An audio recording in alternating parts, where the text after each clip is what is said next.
Kahit hindi kayo humihingi, bibigyan ko kayo ng progress update sa mga nangyari na. Tsaka siguro goal setting ko for 2024, lalo na may ninunurse akong tuhod. So yun o, nagkaroon ako ng bad landing sa sports, tapos napunit mismo yung anterior cruciate ligament ko.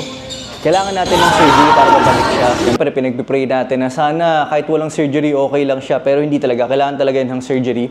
And then, yun. So, sobrang nag-prehab ako. Yung papalakasin mo yung tuhod mo para maging ready ka for surgery. So, sa ibang video ko ipapakita kung paano ako nag-prehab before surgery. Yung surgery ko naman last week, ginawa siya ni Doc Gar Eufemio. Siya yung doctor and may-ari ng Peak Forum. Tapos sobrang solid nila guys. As in, alam mo yung day 1, kailangan mo na agad maglakad. Nagtanong ako sa mga alam kong na ACL ganyan. Yung iba, 3 months bago sila nakalakad ng straight. So buong 3 months naka-wheelchair or nakatungkod or something.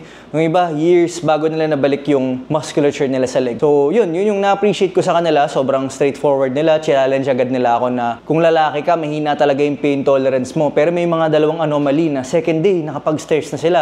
So syempre, na-challenge naman ako doon na okay, sige, first day, lakad natin to. Tapos yun, yung isa sa mga na-appreciate ko dito, di ka pwede maglakad kung magtungkod ka. Huwag ka na maglakad at all kung gagamit ka ng tungkod. Number 2, kung ika ka, huwag ka rin maglalakad. Wala kang choice kundi ayusin yung biomechanics ng walking mo. So day 1, nakapaglakad na tayo. Day 1 din, nakapag-stairs na tayo. Siyempre, wala tayong choice, diba? Yung CR natin nasa second floor. So, kailangan mo mag-stairs talaga. So, yun, proud to be an anomaly, diba? And then, hindi din ako nag-take ng pain meds na nakakahilo. Nag-celecoxib na lang ako. Hindi na ako natakot sa pain kasi mas nakakatakot na mahilo. So, yun pa lang naman yung nasa journey natin. If you have any questions, message mo lang ako. For now, sabay pa lang tayo ng pinagdadaanan kapag na-injure ka, tapos nagpa-surgery ka, then post-surgery mo, nagpapa-therapy ka. So, nasa ganong stage pa ako for now. So, yun.